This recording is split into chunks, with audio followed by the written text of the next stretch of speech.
What would happen if you could stop worrying so much about what your team was doing all day and instead focus in on what you're supposed to be doing to move your business forward?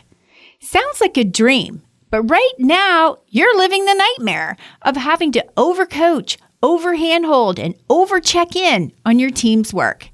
Let's put an end to that and instead roll out super clear 5-hour work plans, drum beats, and more of my signature tools that drive accountability and self-sufficiency deep into your team. All you have to do is join a Leadership Lab program, and I'll help you turn your team troubles into triumphs. You'll be learning and growing alongside some peers that will become valuable business friends. So why not go beyond this podcast and join us? It could be the smartest thing you do this year. Book a call with me and see what program would best fit you over at the website, stackingyourteam.com/programs. Hello, leader. If you've been challenged with wanting to introduce leadership roles into your team, but you're concerned about how to set up your billable team members for success as they take on those new responsibilities, don't go anywhere. I thought I'd pull up and then freshen up an on-air coaching call that was published a while back with the Dietitian clinic owner. Today's guest wanted some guidance about the team leader positions that she's already introduced, but how to actually ensure that those high-performing team members would not only be excited to step into those types of roles, but be confident to do it. By the way, it's been a long while since I published an on-air coaching call, so in case you're wondering, guests who apply for and then join me for an on-air coaching call agree to have their session aired because I don't charge them. If you're interested in this, you can always DM me on Instagram where I'm at Stacking Your Team. Welcome to the Stacking Your Team podcast. Thanks for tuning in and following your curiosity to learn and honor your personal conviction to be the best leader you can be. On this podcast, you won't hear a bunch of theories presented by academics who haven't been in a workplace in years or ever, and you'll not hear from executives who are flush with capital, people, and pool tables in their cafeteria telling you how to build team culture. Nope. Why? Because you are a small business owner and you've built something great out of nothing. And through it all, you've learned that you need a team, but not just any team. I'm your host, Shelley Warren. I've led winning teams in retail, innovative technical teams at a Fortune 50 corporation for decades, not-for-profit boards, and in online business, and helped many remote teams win at work. And I can tell you that no one escapes team troubles, including me. These days, I'm the CEO of Stacking Your Team, where I teach and develop tools for small business owners so they can attract, retain, and develop their teams so the founder can step out of her day-to-day operation. I'm so happy you're here because we all know that the people side of running your business is often the most difficult, and the team that got you here may not be the team that gets you there. So come on, let's jump in to today's episode. Today's on-air coaching guest is Jody Sheraton, who became a member of the Leadership Lab, grew her team to 37 people, and it was a delight to assist her in developing her team by sharing my tools and frameworks with her so that she could immediately incorporate them into both of her businesses. Jody owns Optimum Intake, a dietitian clinic in Australia where they focus on a non-diet approach to helping their clients to achieve a sustainable balance between mental, physical, and nutritional health. She also owns Myrtle Oak, an eating disorder therapy clinic, and more recently began offering business coaching to other dietitians who also want to open a private practice. She had launched 4 team leader roles, but was feeling like they weren't optimized as much as they could be. So I'm sharing a variety of ways for her to separate out one of those team leader roles and redesign it to benefit all of the team leaders and the businesses, of course. She raised her hand, asked for help, got the help, and you now get to tune in to hear what happened. Welcome to the Stacking Your Team podcast, Jody. Hi, Shelley. Thank you so much for having me. So tell me, what looks like help to you today, Jody? So, Shelley, in the past 6 months, we've taken on 9 new team members. So our business structure is rapidly changing. I am constantly hiring, and just as soon as I find that I've put an advert out, I've onboarded someone, we're at capacity yet again, and we need to start that process all over. So I have created a level of team leaders in our business. So we have 4 team leaders, and I'm needing to have them take on more roles, more responsibility, so that I'm not doing so much work myself. So I'm needing some assistance there with how do I do that in a planned and managed way. Let's talk about your team itself. So I know in a service-based business, when your practitioners are providing services, it can be a real mindset shift for the CEO to stop and realize that she's at a point in her business now that it really does warrant having team members who have more non-billable hours than they have billable hours. And that's a bridge to get over. And I've worked with many, many CEOs working through this. You know, what do I need to put in my backpack to safely get across this bridge that I know I need to get over? And a lot of it comes to realizing that the ROI that you're going to get on the non-billable hours is truly what's providing the harmony across your team. And that's what's providing the effectiveness in what everyone is doing. So happy to hear that you have 4 team leaders. So let's talk about how do we get those 4 team leaders in a drumbeat and in a flow where they have, yes, they're going to have some billable hours for sure, but how do they balance out the non-billable work with the billable work so that they're not taking home paperwork and doing those kind of things at night? Because I know that happens a lot, and it's always on the down low. And there's a reason why your team leaders are not telling you that this is happening. Part of it is because there's a little bit of shame wrapped around it, because they can tell themselves a story that says, I'm just not productive. I'm not organized. I should be better at this. I should have a way in which I can do my billable hours and service my clients and still be able to do my case notes, still be able to do my one-to-ones with those who are under my care and guidance, still be able to put forth my ideas for our next leadership team meeting. Like, they tell themselves these stories, but in reality, it doesn't always work out well. So they end up going through the week and realizing they've got this stack of admin work or planning work, and they literally will tuck it in and take it home and try and get it done at night. And I know that's not what you want. No, definitely not. And that's, I think, where initially we started out by dipping our toe in the team leader role. So they all had a designated 4 hours a week where they could set that aside to work on the team leader role. We're quickly finding that that's probably got to look more like 2 days a week.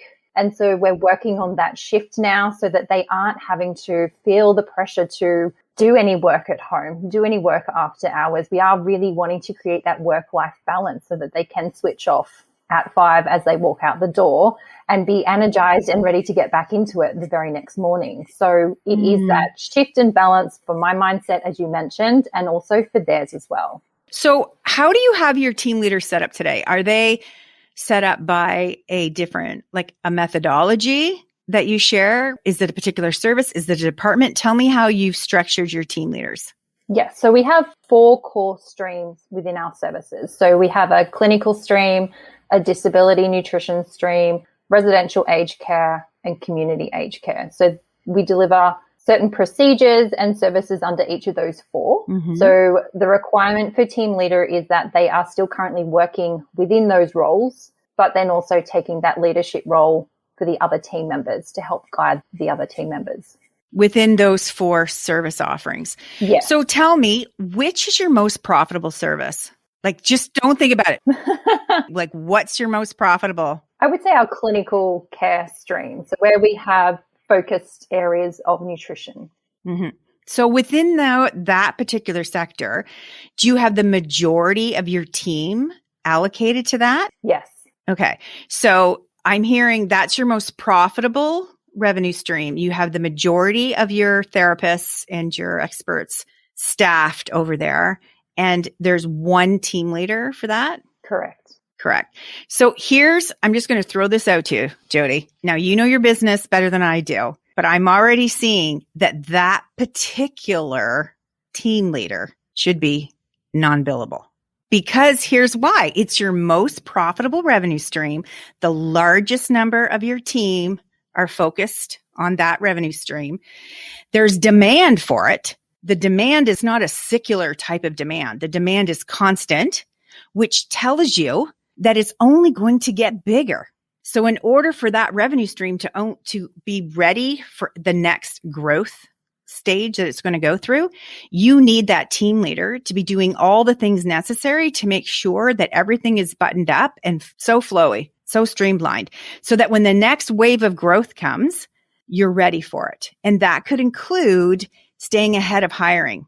That can include staying ahead of your team trainings and moving your team trainings onto videos where there's built-in curriculum with built-in videos and built-in learning exercises so that she or he can check to make sure that the learning it's been learned and then applied and demonstrated. So there's ways for her to stay out front of that revenue stream with having so much focus because she's not doing client work. And at first that can absolutely feel a bit scary. Like when I saw the look on your face when I said that to you, so that is scary. Having an expert on your team that is incredible at what she does and moving her out of the billable, because the first thing you realize is, okay, that's a cash constraint at the beginning.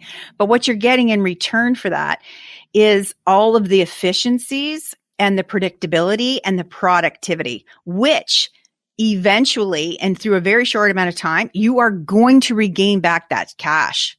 Right. I absolutely hear what you're saying, Shelley, because it makes sense, even from what we've seen just through the less hours that we've put to each of the team leader roles. Like our revenue has doubled within the last 12 months. So It's a scary step to take.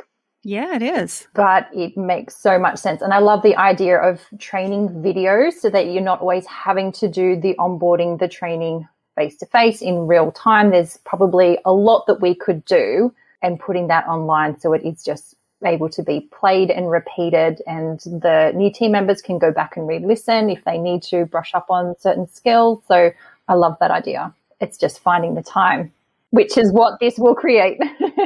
It will. And the other thing that you want to be able to layer in on that is that particular team member, because she is 100% non-billable, the other expectations that you as her CEO is going to have of her is that she will have solid drum beats set up. She will have solid touch points. Everyone will have a 5-hour work plan. She will be leading their performance reviews. She will be able to take that revenue stream and mold it into the foundation of all other growth in your business. And she will then role model what she's doing in that revenue stream. And then we move it to the next revenue stream, right? So, because then my next question for you is, what's your second best revenue stream?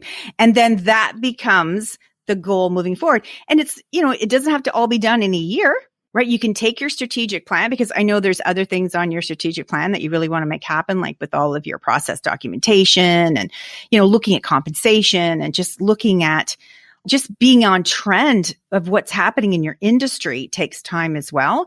So having that strategic plan that really says our first effort is going to be there. She's going to be leading it. Here's what this is going to look like. And then when we have that, we're going to celebrate those milestone moments and we're going to see the shift that happens within the business. Then we're going to move on to the next and then the next. And it can become a 5-year plan. But boy, oh boy, every time you move from that one milestone moment of setting up that team leader and putting her in that leadership role where she really is, she's leading a profit center for you. Like Jody, and that's the way you need to think about that. She's leading a profit center for the business. And in order to do that really well, we're going to set her up with success by removing all of the distractions, giving her a clear 5-hour work plan with clear deliverables, including metrics, KPIs. I know you love that stuff. So you're going to have all that on there. And boy, oh boy, she's going to have her marching orders and she's going to run right out there and do it for you. That sounds really exciting. And I love the idea of setting it up with this first team leader and then rolling it out across the others. So once we've done that initial investment, it's setting up all those processes and documents, it would be easy to roll across to the others as well. And then she can become that mentor, that experienced mentor for her peers, the other 3 team leaders. And she'll be able to say to them, I'm going to take a hit for the team at the beginning. I'm going to fall down, scrape my knees, but I'm going to be taking notes. I'm going to be learning as I go. And when it's your time, I will be here to help mentor you when it's your time. And she could even build out training modules and checklists and, frameworks that's going to help her peers, those other team leaders, and help you get ready for when you're going to shift over and focus on the second revenue stream. Amazing. Is there any suggestions you would give to me for how I best support her in doing this? Well, clear is kind, as Brene Brown always says. So the more you can be clear with what your expectations are. So I find language like this helps. So if you were to say to her, by the end of month 1, I would expect that you would be able to have this, this, and this done. Sure. With a clear framework around this one particular aspect of what we're doing. So using the language that also gives her timelines. And then we would say to her, I am here to support you. And here's my suggestions for our touch points. Here's what I'm thinking. You and I are going to meet up on this day at this time, create a drumbeat from it, and give the expectation to her that when she comes to these touch point meetings with you, you're there to guide her, to give her sound counsel, but it's also her time with you to be able to have that sounding board where she's coming up with ideas and she's saying, I was thinking about this and this is why, and I'm thinking of rolling out it this way. What do you think about that? It's not that she's coming to look for permission, but she's coming to, it's like taking 2 brilliant brains and putting them together on this one focus, you're doubling down on the passion for it. And then what you're doing for her is giving her encouragement. Love that idea. Make it happen. And then step away, Jody, right? Because then you got to step away and let them go and do what they do well.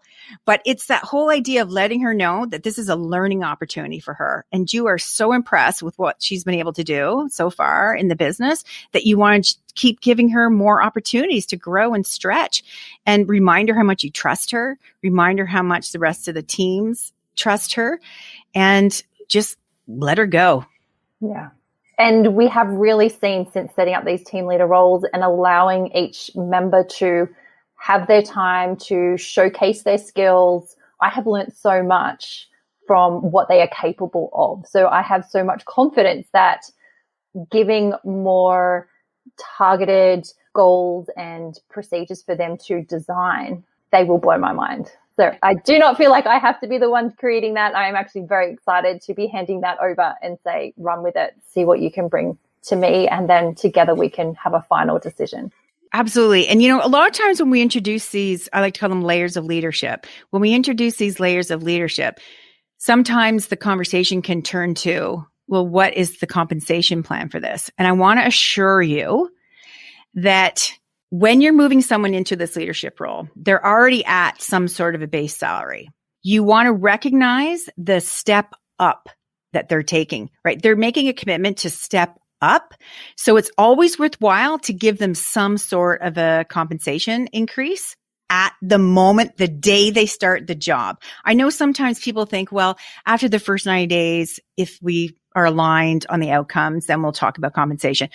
I always feel like that's a bit of a carrot that you're dangling out in front of someone. So what I like to see is you're committed to her. You're going to support her so that she succeeds. Let's give her some sort of a compensation raise. It doesn't have to be $1 million. It doesn't have to be 6 figures. It's just a shift in her pay. Not a lot, not too little. Just give her some sort of a shift in pay. And then let her know that further compensation conversations will happen on the normal drumbeat in your business. So that'll be like a year later, or if it's 8 months from now. But what you want to do is encourage her that you know her value, because she does. Like your top talent, they know their value on the open market. They really do. And you do too. So let's just be upfront about it. Give her a bit of a compensation change. Give her the 5-hour work plan. Give her all the clarity, and then let her go. And I know she's going to really knock your socks off. And then as my last suggestion, and this isn't anything you have to do or think about right now, but what if, Jody, what if you also gave her some admin support? Interesting. Yeah. So what I think would be like super fantastic is if you had a admin support that strictly supported your team leaders. It could be a part-time person. It could be a virtual person. But the point of the role is they serve your leadership team members. And they could be under the care and guidance of one of those team leaders. Not this particular one that we're talking about, but it could be a secondary one. Like it could be the person that you're thinking would be your next revenue stream leader. Have that assistant report to that individual so that there's some continuity there. Yes. And then as your team leaders become more refined in their roles, they're going to need more admin support. And you're going to see that the lower rate of pay that you're giving that assistant is going to 10x the productivity of your team leaders. And it really is going to pay off. And then you're also showcasing to these team leaders how much you care and respect what they're doing within these roles, that you're going to give them an assistant to make their jobs even more easier, more effective, and really leverage the time that they do have. Because those other 3 team leaders are still billable at this point. They're still billable, and yet they've got this other additional responsibility. So have a think on what that would look like if you were to bring in an assistant that would serve strictly those 4 team leaders. Yes, I think that would be very time saving. And as you said, some of the tasks that are more lower responsibility tasks could easily be done by an admin team member, which would free up the team leaders to do more of that higher level responsibility. And even when you think about doing process documentation projects or vacation planning or any of the big, like getting ready for performance reviews, all of those bigger projects take a lot of time for those team leaders to prepare for. And so having an admin person that knows them really well, understands that their core role is to save each of them time, and they're at a lower pay rate, but boy, oh boy, the value that they're adding is incredible. Yes, I would definitely consider that. It's something I've never thought of before. Well, I like to call that a retention strategy, right? Like that's definitely why those top talent individuals that are in those team leaders, why they would be delighted to stay within those roles and delighted to stay with you long term. It's because they know that you know their value. Yes, definitely. Yes. No, that sounds amazing. So what's the first thing you're going to do after our call here? First thing I will do is schedule in meeting times with each of my team members to talk a little bit about what it would look like to create more non-billable time for them in their calendars and how we can shift that and potentially how we can hire some extra team members to come on board for those billable hours. And I am going to send all positive vibes your way that you do get that space. When it happens, when you do your grand opening, please send me a photo of that. You know I'm a sucker for team photos anyways. So send me that. I would love to see that. And just bravo to you, Jody. I want to congratulate you on all the success that you've had so far in your business. And I know it's not over by a long shot. And the fact that you are a CEO that is so passionate about giving women incredible career opportunities and then giving them leadership career opportunities, I take my hat off to you, Jody. Oh, thank you, Shelley. It really is a passion for me. The business, my team members, we are a family, and I just love seeing the growth that we've achieved together. Well, you really are better together. And all of this structure that you're building in within this layer of leadership with your team leaders is giving you personally so much more harmony, and your team essentially doesn't need you as much. So you can focus on other things. You really can. And it's up to you to choose what those other things are going to be, Jody. Honestly, it's up to you. Thank you, Shelley. And I think the inspiration I have drawn from listening to your podcast for the last 2 years and the strategy sessions that we've had together has really given me the confidence to be able to take the step back and let the other team leaders do their job. So it's been amazing support. Thank you. Well, you're an absolute gem. I can't wait to see what happens next. Thank you, Shelley. If you'd like some help developing people to step up and become leaders for your small business, why not consider enrolling them into the Leadership Lab Team Leader Program? They'll get very relevant on-demand training and a resource library designed to help them excel as a highly valued team member. They'll also have access to our private community for real-time support, a quarterly live training call, and a monthly drop-in Q&A call with me, all at a very affordable price. You know that the people side of running your business is often the hardest, so why not get some quality help and move into this year better prepared for more growth instead of dealing with team turnover, disappointments, and overpaying for mediocre performance. I'm here to help you. You can get all the details and book a call with me over at the website, stackingyourteam.com.